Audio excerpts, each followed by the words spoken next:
महाय नमः योगमाय नमः शंकराय नमः ईश्वराय नमः शिवाय शिव।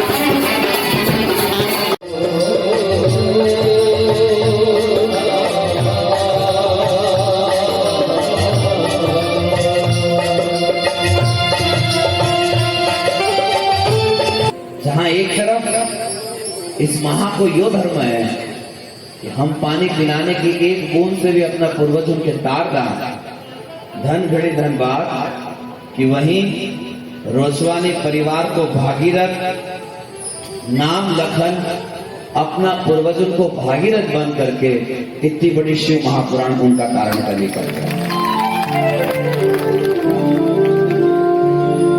भाग्योदयन बहुजन्म समर्जितेन सत्संगमों से लगते पुरुषो यदावे। इस जीवन की आपाधापी में जहां हम सब लोग इस अर्थ प्रधान युग में इतना ज्यादा उलझा, इतना ज्यादा परेशान है कि हर व्यक्ति केवल और केवल अपना बारे में सोचना पसंद करेगा। भलवा में कहावत है, मैं पुण्यो मारो पुण्यो ने पुण्य की जी, अर्थात मैं हमारी धर्म पत्नी और धर्म पत्नी का अलावा मारो बेटो। लेकिन इका अलावा भी संसार दूसरो है। अगर हम किसी और को छोड़े करके खाएं या विकृति है, मैं मारो खाऊं वो खाए या प्रकृति है। अगर मैं किसी और का हक को छोड़े कर स्वयं खाऊं तो या विकृति है। मैं मारो खाऊं उनको खाए या प्रकृति है। लेकिन जरूरत पड़ने पर मैं भूखो रह जाऊं और उके रोटी खिले दूं, या भारतीय धर्म की संस्कृति की सबसे बड़ी संस्कृति है। आज इस शिव पुराण में उसी संस्कृति को निर्वाह करे जा रहे हो। लग्या है भगवान शिव का भक्त। अगर गौतमपुरा को कोई बेटो इतने सारा लोगों के इस दिव्य महानतम महा का अंदर जी के बात में आपके प्रारंभ में ही बता रहा हूं।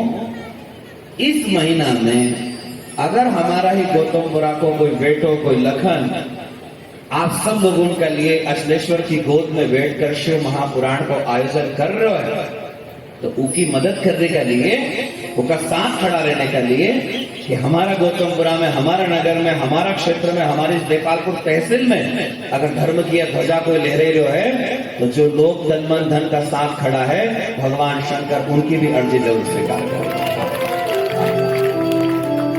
आसान नहीं तो जहां लोग गर्मी का अंदर अपना घर से बाहर निकलना पसंद नहीं कर रहा था, उस गर्मी में यहाँ बैठ करके भरचक तेज गर्मी का अंदर टेंट की तैयारी भगवान शिव का भक्त करने जाता। आसान नहीं था।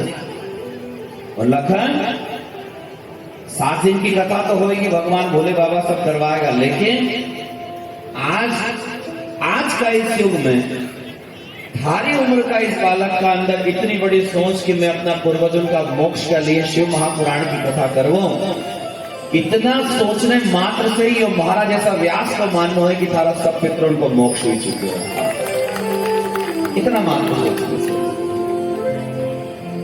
और ये शिव महापुराण का महात्मा की कथा की यह बात बताए। अभी तक हम सामान्यतः यो समझता आया कि भागवत की कथा विधिवत पितृपक्ष में रखने से ही हमारा पितरों को मोक्ष होया करता होगा। लेकिन शिव महापुराण का महात्मा की कथा का अनुसार शिव महापुराण की कथा भी हमारा पितरों को मोक्ष करवाया करेगा। एक और बात, अगर रोचवानी परिवार का इस बेटा ने यह कथा करवाई है तो केवल गुरुजी इनका ही पूर्वज इस कथा के सुनने से तरेगा, कहीं को लाभ हमारे प्राप्त नहीं होगा। भागीरथ जी ने जब अनेक अनेक साल तक तपस्या करके गंगा नदी के धरती पर लाया है, तो गंगा नदी ने यह बात नहीं सोची कि मैं केवल भागीरथ का परिवार का बेटा होकर ही तारूंगा। आज भी उस गंगा नदी में, हरिद्वार में, सोरम जी में, काशी जी में जा करके कोई अपना बाप दादा की अस्थि अगर डाल करके आए तो वह गंगा माता कभी यह बात नहीं बोले कि नहीं यो केवल भागीरथ लायो है इसलिए भागीरथ का पूर्वज ही तारना, यह बात नहीं बोलेगा। जैसे वह गंगा माता गंगा के लाने वालों भागीरथ कोई भी हो सबके तार दे है, ऐसे ही शिव पुराण बचाने वालों, इस कथा की गंगा के लाने वालों, अचलेश्वर की गोद में हम सब की कथा बिठाई करके सुनाने वालों, भागीरथ का पितृन तो तरेगा ही, लेकिन उका अंदर अगर आपने मन से अपना पुष्प डाल दिया है तो आपका और आपका पितृन को भी मोक्ष का द्वार खुल जाएगा। सब उसी अलमारी में रखे हुए हैं और यह चाबी वाह है, थारे दे रही हूं, ध्यान रखिए, खोई मत दीजिए, हमारा घर को ब्याह मत बिगाड़ दीजिए। ऐसे ही भागवत में शिव महापुराण की कथा सुनने से पहले उस कथा का महत्व के समझाई दिया जाए, ताकि 7 दिन शिव महापुराण का रूप में हमारा हाथ में कौन सी चाबी शंकर भगवान देने वाला है, उसको महत्व हमारे समझ में नहीं आता। संसार का जितना तीर्थ है उनका राजा कहलाएगा।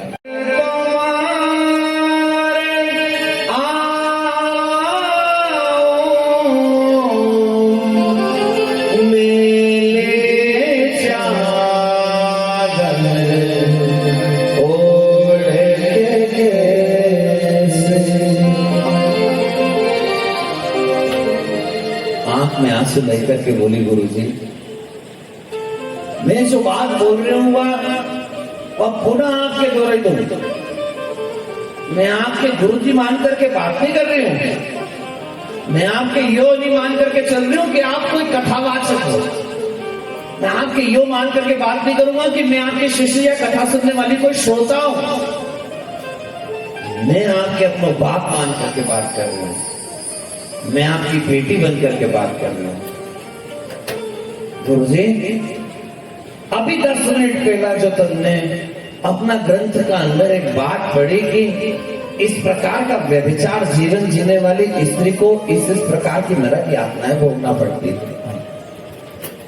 गुरुजी मैं आपसे बिल्कुल नहीं छुपाऊंगा, हाँ अपना पति के शिक्षा देने का चक्कर में मैंने अपना जीवन में गलत मार्ग पकड़ लिया था।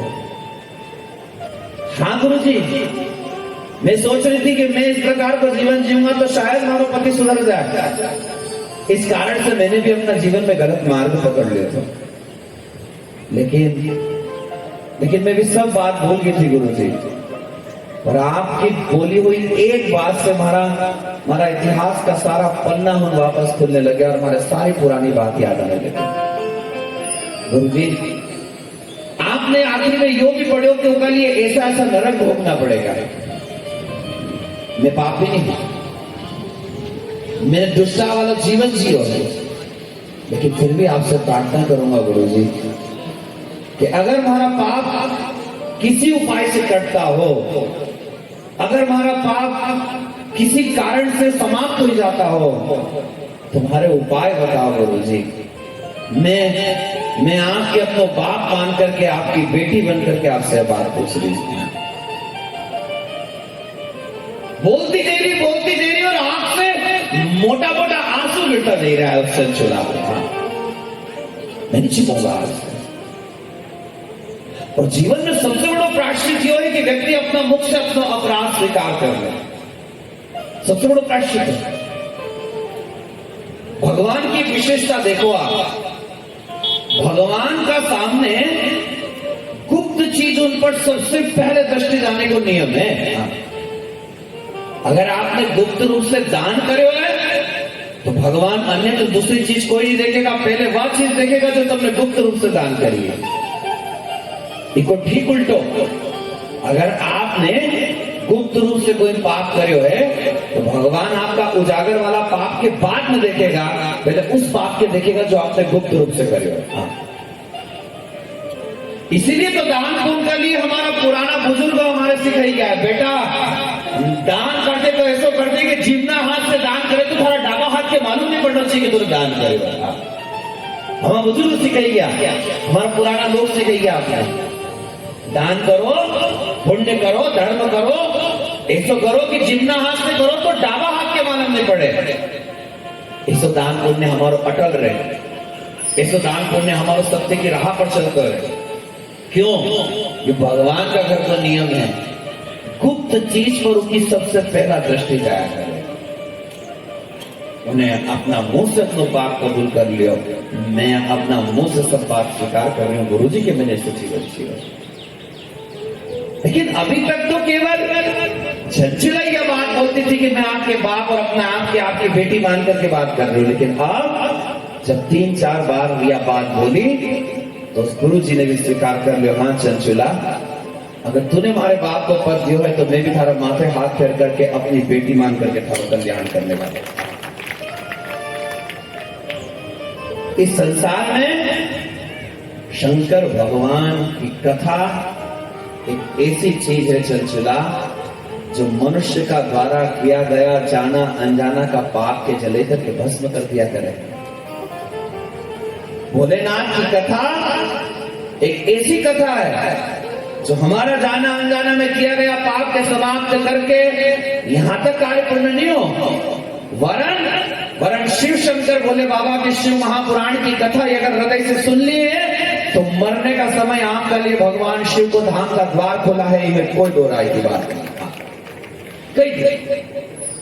तू और कुछ मत कर, तो सामने भगवान शिव को मंदिर है, करिए भोले बाबा की सेवा रे। यहाँ पे मैं थारे नियम से शिव महापुराण की कथा सुनूंगा बेटे, और इस बूढ़ा थारा बाप का अनुभव के दम पे यह बात बोल रहा हूँ कि अगर तूने हृदय से भोले बाबा की इस कथा के सुनी तो भोलेनाथ थारा सारा अपराध क्षमा करके अपना गले लगाने को स्वीकार हो जाए।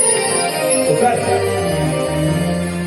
और जैसे ही कथा आरंभ हुई तभी धीरे धीरे धीरे धीरे धीरे चंचला का मन में भक्ति जाग गई। अरे जय जय भोला शंभो हमारे दूध लागे, जय जय भोला शंभो हमें लागे, जय जय भोला शंभो हमारे दूध लागे, हमारे दूध लागी रे भोला हमारे दूध लागे, हमारे दूध पार्वती का प्यारा हमारे दूध लागे, पार्वती का प्यारा हमारे दूध लागे।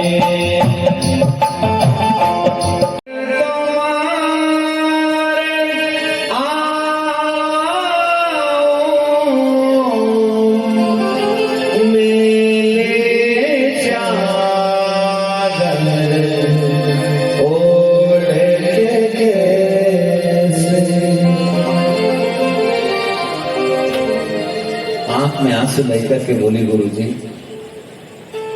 मैं जो बात बोल रही हूँ वह पुनः आपके दोहराई दूं।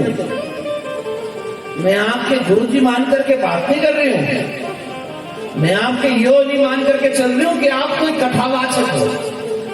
मैं आपके यो मान करके बात नहीं करूंगा कि मैं आपके शिष्य या कथा सुनने वाली कोई श्रोता हूं। मैं आपके अपना बाप मान करके बात कर रहा हूं, मैं आपकी बेटी बन करके बात कर रहा हूं। गुरुजी अभी 10 मिनट पहला जो तुमने अपना ग्रंथ का अंदर एक बात पढ़ी कि इस प्रकार का व्यभिचार जीवन जीने वाली स्त्री को इस प्रकार की नरक यातनाएं भोगना पड़ती है। गुरुजी मैं आपसे बिल्कुल नहीं छुपाऊंगा, हाँ अपना पति के शिक्षा देने का चक्कर में मैंने अपना जीवन में गलत मार्ग पकड़ लिया था। हाँ गुरुजी, मैं सोच रही थी कि मैं इस प्रकार का जीवन जीऊंगा तो शायद हमारा पति सुधर जाए। इस कारण से मैंने भी अपना जीवन में गलत मार्ग पकड़ लिया था।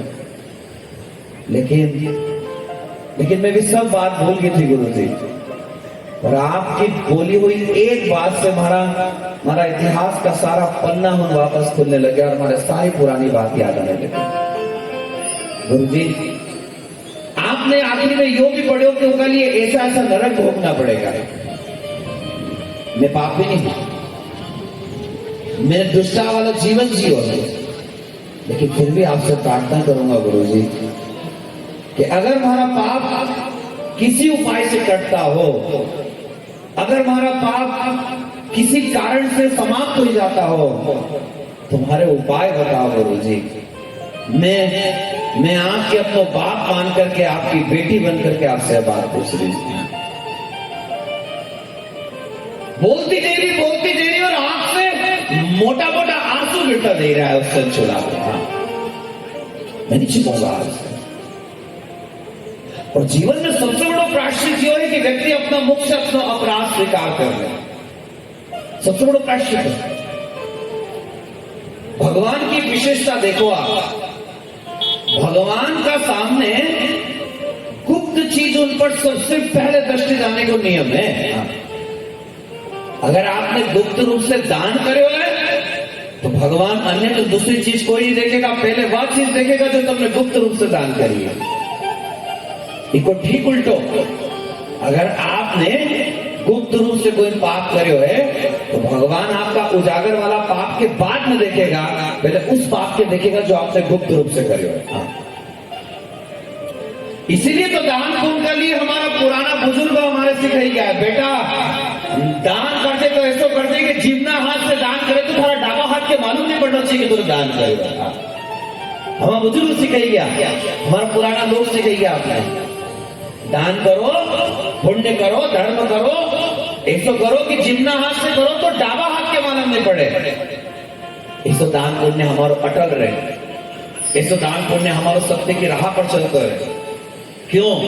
ये भगवान का घर का नियम है, गुप्त चीज पर उनकी सबसे पहला दृष्टि जाया करे। उन्हें अपना मुंह से अपना पाप कबूल कर लियो। मैं अपना मुंह से सब पाप स्वीकार कर रही हूँ गुरुजी के मैंने सच्ची बच्ची है।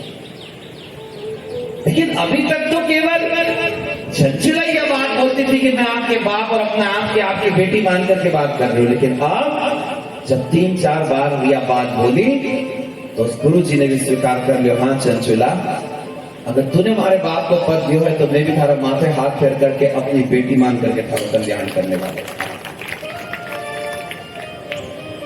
इस संसार में शंकर भगवान की कथा एक ऐसी चीज है चंचुला, जो मनुष्य का द्वारा किया गया जाना अनजाना का पाप के जले करके भस्म कर दिया करे। भोलेनाथ की कथा एक ऐसी कथा है जो हमारा जाना अनजाना में किया गया पाप के समाप्त करके यहां तक कार्य पूर्ण नहीं हो, वरन शिव शंकर भोले बाबा के शिव महापुराण की कथा अगर हृदय से सुन ली है तो मरने का समय आपके लिए भगवान शिव को धाम का द्वार खोला है, इनमें कोई दो राय की बात नहीं। तू और कुछ मत कर, तो सामने भगवान शिव को मंदिर है, करिए भोले बाबा की सेवा रे। यहाँ पे मैं थारे नियम से शिव महापुराण की कथा सुनाऊंगा बेटे, और इस बूढ़ा थारा बाप का अनुभव के दम पे यह बात बोल रहा हूँ कि अगर तूने हृदय से भोले बाबा की इस कथा के सुनी तो भोलेनाथ थारा सारा अपराध क्षमा करके अपना गले लगाने को स्वीकार हो जाए तो कर। और जैसे ही कथा आरंभ हुई तभी धीरे धीरे धीरे धीरे धीरे चंचला का मन में भक्ति जागृत हुई। अरे जय जय भोला शंभो हमारे तुम्हें लागे, जय जय भोला शंभो हमें लागे, जय जय भोला शंभो हमारे तुम्हें लागे, हमारी तुम्हें लागी रे भोला, हमारे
सदा